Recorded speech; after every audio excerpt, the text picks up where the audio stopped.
This is the Page Publishing Book Club. How you doing?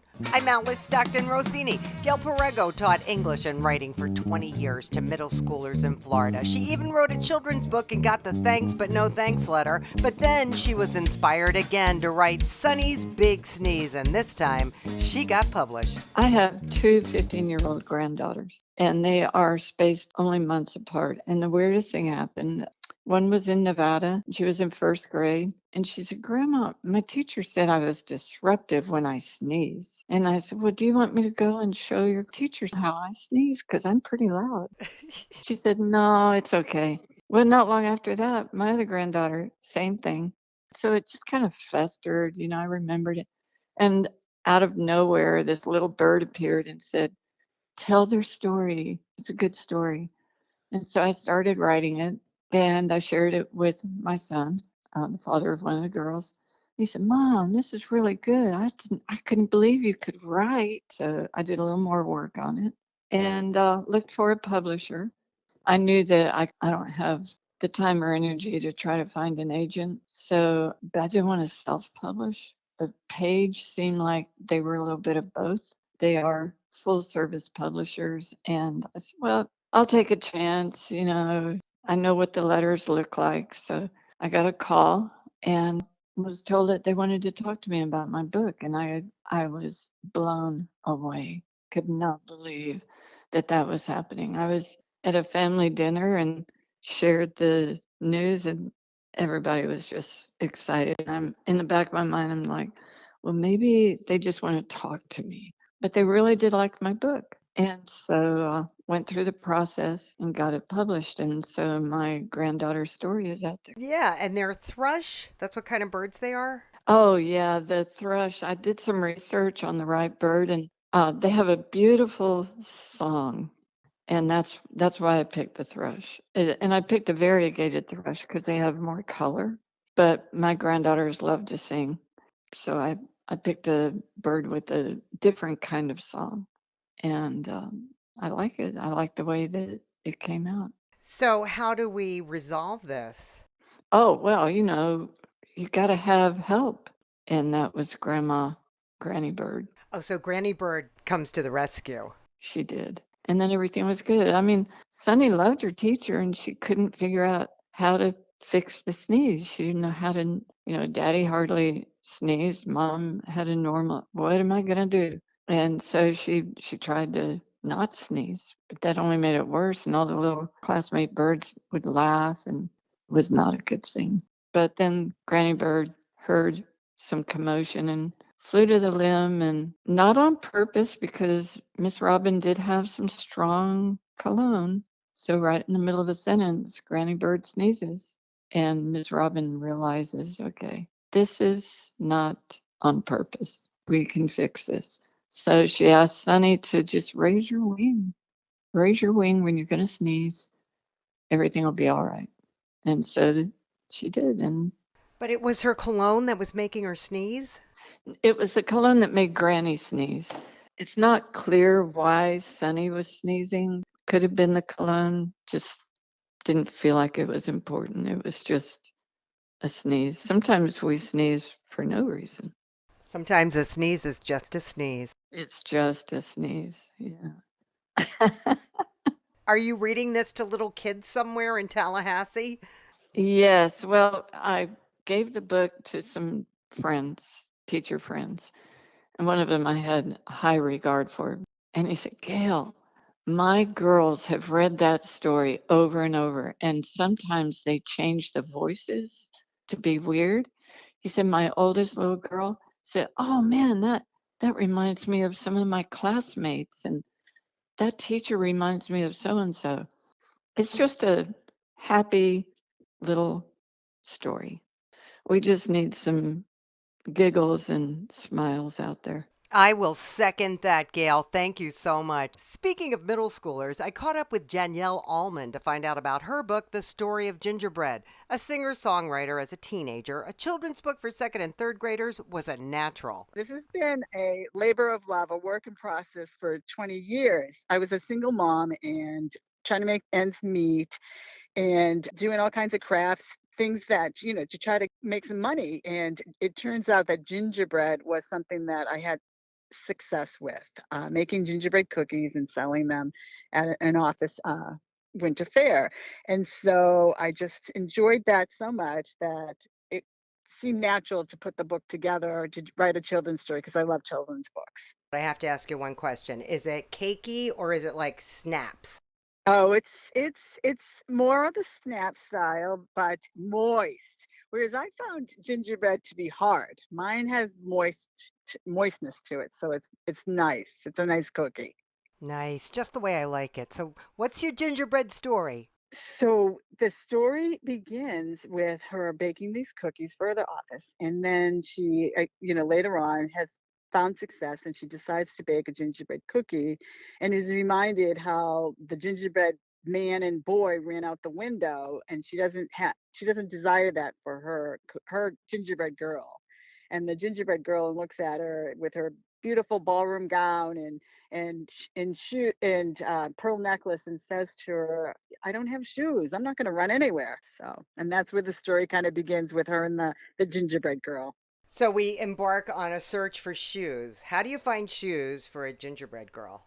Exactly, exactly. So go through the house in search of different articles, magazines, just different things that may give them an idea of what to, bake for the shoes, an idea, an example. So, we have to bake the shoes and then put them on her? Correct. But that doesn't happen just quite yet. Don't want to give too much away here. Okay, okay, okay. Tell me what's the ultimate goal? What do you want the reader to come away with? The end of the story, I do have a little scripture passage in the story, but the theme of the passage is that, if you stay with what you are working at, with whatever you do with it, you will be blessed. It will come to fruition. So I think that that's the moral of the story, that, if you, as long as you keep at something, you don't stray away from it, and, have a good heart about it, you will be successful. Okay, so is this the beginning of like a gingerbread series? Well, I'm hoping to write more stories in line with this, but I'm also thinking that the stories of the sequel that I do have in mind won't be a picture book. It'll be more of dedicated to an older audience. Um, so that'll be a little bit more interesting of a read than without the pictures. This was 20 years in the making, Correct. and for some reason this year was the year for you. It was. I had always had the story done. It was done. It just didn't have illustrations. I knew I wanted it to be a picture book, but I didn't have illustrations until I ran into a friend who was an illustrator, and we put some drafts together and we submitted it to Page Publishing, and then they approved my manuscript and wanted to publish the book. And then it went from there. Nice. Doesn't that feel good, right? Yes. Oh, yes. It was totally exciting because I remember getting the call and he was like, "Are you sitting down?" Do you have little kids available to you to read this book to? I don't currently, but I do have a couple of farmers markets coming up the pike, a art show where I'm doing story hour. So, good luck. I'll talk to you when you finish writing the next book. Excellent. Thanks so much. Stephen Kautz used to write short stories as a kid and share them with his dad, but he always wanted to do an epic space saga like Star Wars or Farscape. So he started one about 10 years ago, and now we have Shadowed Stars, The Children of Home, the third book in a series. It's basically, it starts out finding alien life with the Ubides, and they go to Earth, they destroy Earth, and then everybody's kind of put on. Who are the Ubides? Who are they? They are gray aliens, your standard gray aliens. They take technology and then they take people and feed them to the Dearths, an orange reptilian race. That's all in book one. And then book two expands on the Black Guard, which is the brutal human regime. Eva Cusping, Drew Cage, he's the captain. He was originally the hero. He ended up being the villain when I rewrote it, because I rewrote it over 100 times. And they get separated. One group's on the planet where they meet the prince and queen that are at war with each other. And then Captain Cage gets taken by the Ubides, and then one human clone named Rel, he's trying to save the Ubide race. And Cage finds out he's a clone and he doesn't like it, and his anger starts leading him.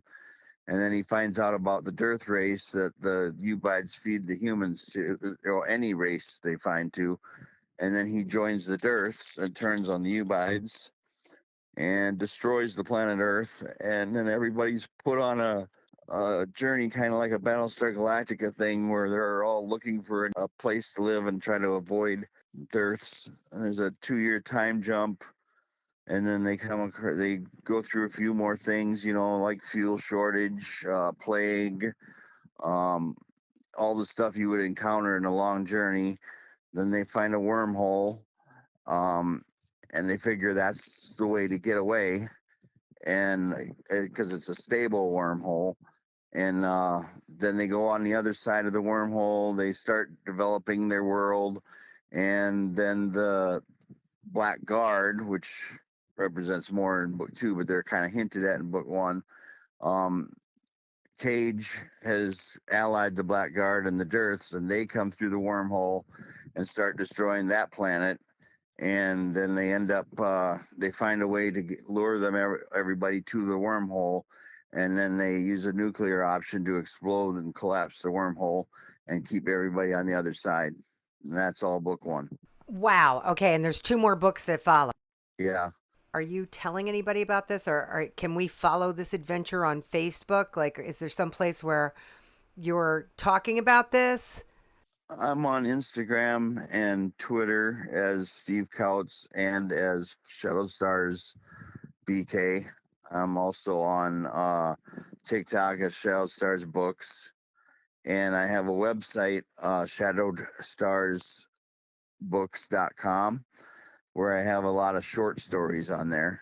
And I have a glossary that explains everything, all the words, people, planets, all that. Still working on that, but there's a lot up there. And then every month I try to put a short story on the shadowedstarsbooks.com. Are people responding to this? I can't really gauge too well on it, but I mean, I think so. And I'm always promoting shadowedstarsbooks.com on Instagram and Twitter. The other thing I wanted to say though is all the odd number books are based on one line of characters. So those characters I told you about are all in the odd books. The even number books have a completely other line of characters. And then they kind of have little crossovers. So you still kind of know who's doing what in the next book. But it's it's 2 separate stories, but they're all linked together. All right, Steve. That is shadowedstarsbooks.com. A paraprofessional outside of Chicago, Susan Adams lives in a community with a lot of children in gangs, foster care, and absentee parents, which turned out to be an inspiration for her book, The Great Adventures of George the Mouse. He's just a little gray mouse, and he's very curious. And he was out walking around on the boat docks, and he ended up getting on a towboat that moves cargo from place to place up and down rivers. And he went into the engine room, and there was all kinds of big machinery, and it was very loud, and it hurt his ears, so he had to get out of there. So then he went into the kitchen, the towboat calls it a galley, and he found all kinds of food, and which, of course, being a mouse, made him very happy. And once the boat stopped, got off, and he was wandering around the park all by himself. But he had no parents, no brothers, no sisters. But he loved to play with all different kinds of animals. He had lots of friends. And he ran into a cat named Sammy. Sammy was a very large orange cat. And the 2 boys played all afternoon until it got dark. And then that was when Sammy had to go home and ask George where he lived. And he said he didn't live anywhere. And so Sammy asked if he wanted to come and be part of his family. And his cat family welcomed George into their family. And the first day of school, they were very excited about that until they got to school. And the other children said, Sammy and George can't be brothers because cats eat mice, which upset the boys very much. And it said that they didn't care what they looked like, but they were brothers no matter what. They didn't want to go to school because they were upset, and their mother was trying to console them and help them to understand it didn't matter what people said. They knew in their hearts that they were brothers and that they were all family. and they were walking home, and there was this big turtle, and they thought they might be able to ride on it. And she said, "No, you're not going to ride on me. I am a turtle. My name is Twinkles." And she said, "I am not a he, I am a girl." She wears very fancy clothes to be a turtle. And then they went back to school. It was on Tuesday. Then the teacher had a talk with them about just because you don't look alike doesn't mean you can't be brothers or sisters or family. Then the teacher told them they were going to get a new student on Monday. And the children were all very excited and wanted to know exactly who it was, if it was a boy or a girl or who it was. And so it seemed like the weekend drug on forever. They were so excited and wanted to know who it was. And on Monday morning, they walked into class and it was Twinkles. And they gave her big hugs and everyone welcomed her, and she became just part of the group, just like they were when they were outside playing at the park a week before. Will there be more adventures with this trio? Oh yes, yes, I have more adventure. I've already started on more adventures. Well, I hope, this brings a little happiness. Oh, it does, absolutely. And also, one of my students drew my illustrations from my book. He drew my characters. And I told him, I said, when I get this book, you're going to get one. And of course, I can't find him. He's probably in prison now. But most of my students ended up in prison. But they were good kids while I had them. I turned them into good kids. There you go, Susan. Thanks so much. A middle school teacher, Zachary Sperling, loved the stories his grandparents used to tell him when he was a kid, and he considers himself quite the daydreamer. So much so, those daydreams turned into a book entitled The Schneider's Tale, The Awakening. So it's about a kid who is a senior in college, goes on a skiing trip. He has an accident. He gets bit by a wolf, and he ends up getting wolf powers, kind of like how Spider-Man got his powers with the spider bite. And he gets recruited by the government to work for them and go on these missions, essentially to help protect the world. But he's a senior in college, or was a senior in college. So his morality is constantly put in check with the things he has to do. For instance, he has to help a gang in Detroit essentially kick out another gang in Detroit simply because the gang he's helping is in line with the United States government. And so in that sense, his morality is kind of questioned. This is, I'm still helping an illegal group of people that are doing illegal things. So he struggles with that. Right. So he ends up doing, what he's told. He's working for the government. So that's like the first hurdle he has to come through. And as he continues to work with the government, he kind of understands that he's not the only person in the world that has superhuman abilities. And so he starts believing that, hey, maybe what the government is telling him is a good thing, because now there's other superhumans that might be kind of like just disrupting kind of like the balance that Earth has right now, that like all the countries of the world have right now.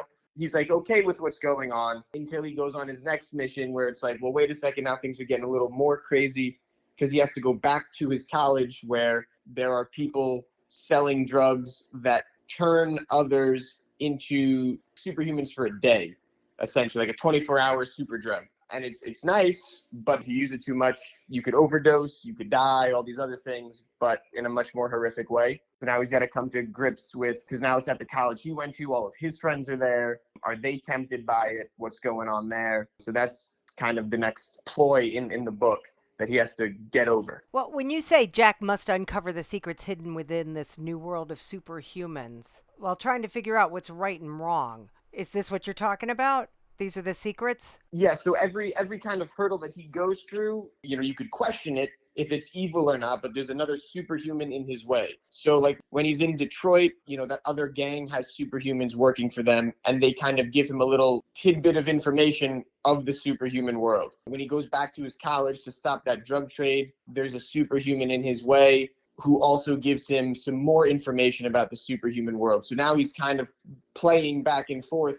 Are what these people saying is right, or is what the government is telling me is right? Oh, now this is the first of 3 books. Yeah. It's a cliffhanger at the end of this first book. Yes. How are you telling people about this? Honestly, I just kind of posted it on Instagram. I was like, hey, this is my first book I've ever published. You want to read it? Read it, leave a review. And then hopefully just word of mouth, they tell people, so on. All right, Zachary, thank you. Andrea Da Vinci Braun was a singer for about 20 years, and now she's a poet of sorts. Her book, Weird, Short, Stupid Poems for Smart Kids, just kind of happened, right? People ask me that, and I don't know what to tell them because I'm not sure it was an inspiration. It just sort of happened one day. I just these poems started coming to me, and I just sort of wrote them down as they came, and then I started doing a few illustrations for the poems, and it just they sort of accumulated. So I'm not really sure I would call it an inspired work. So you would just sit there and these words would come to you. Yeah, really. That's about it. Well, can you recite one for me? Oh, I sure can. There's one. I'll sort of try to describe the illustration. It's a turkey in the forefront. He has a real goofy look on his face, and in the background is a barn and a couple of trees. And the poem is, "For even a turkey, Ned's strange, even quirky. His brains they are giblets, and no, they no worky." Okay.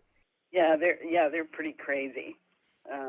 You say that they're poems for smart kids. Well, because it says weird, short, stupid poems for smart kids. I didn't want to say short, stupid poems for stupid kids. You could just say kids. All right. So how many of these short, stupid poems came to you? Gosh, I've never even counted them. I think there are about 20, 23 or 24. Do they keep coming? Like, are they still coming? I have a few more. I have lots of poetry. Most of it's for kids, but they're not short, stupid ones. They're longer, stupid ones. I have about 8 books in the works. One is a 3-part novel, and I'm working on that one pretty diligently. I have the manuscript finished, and I'm working on songs for it with a friend of mine in New York. I'm doing the lyrics, she's doing the music, and I'm thinking I'd like to do that one next as a collaborative project. It has illustrations as well, and the reason that I want to continue doing books is because that's my way of giving back. I am giving all the proceeds to the International Rescue Committee and the International Fund for Animal Welfare. Nice. Good for you, Andrea. Well, I feel that it's what I need to do. I don't feel like I'm special or a great person for doing it. I think everybody should give back what they can. And at this point in my life, I'm retired, and I don't have a huge income. So what I can do is give them the proceeds from my work. Good for you, Andrea. It feels good to give back. Thank you. How to Avoid Police Brutality? Well, that's the name of our next book, written by Stella Iburu. What inspired me is what I called crisis, brutality, death, permanently injury of people in the hands of the police officers in general, here in America and around the world. I've been seeing it on television, the killings, too much gunshot release, brutality, and all that going on. So the heartbreak from it is what pushed me to write this book about how to prevent gun violence and normalize the relationship between police and the people in the community by not resisting arrest and by the police not using excess treatment for people in the community. I lay out my suggestions. Like I did not see what is happening.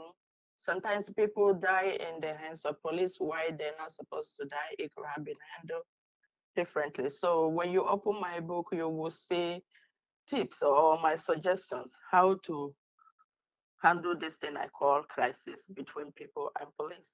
People should stop resisting arrest. Do not resist arrest. and the police should not use excessive power when they're handling people in their community also. I suggest that we will put love also, wherever you're doing, try to put yourself in the shoe. If a police wanted to handle somebody, try to put your shoe. And if it's you, what are you gonna do? And do it. And if police is holding grudgingly on somebody, it will lead to a kind of treatment. And even if somebody is holding grudge on police, it will also lead to a kind of treatment. So all of us have to forgive and move on and make peace between us. I started this book even before COVID hit, so I seen it on the televisions. What I think could have been handled differently, save lives in particular. So it's been happening, and I don't like it. So that's what made me to take a piece of paper and write down what I think that will help us navigate this crisis. And one mind told me to put it in the book so that it will reach a lot of people and save lives. And that's exactly what I did. Do you mention any particular cases or particular stories that stand out for you? Not really, but I gave example of the judge in Minnesota, Floyd, the one that have a case of fake $20 bill. So I mentioned it.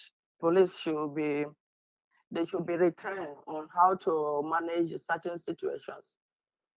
Somebody is using gun shooting people on the road and police jam them is different from somebody trying to use fake $20 bills, and is different from somebody who run red lights. So police should retrain and see how to manage it so that people who are not supposed to die don't keep dying.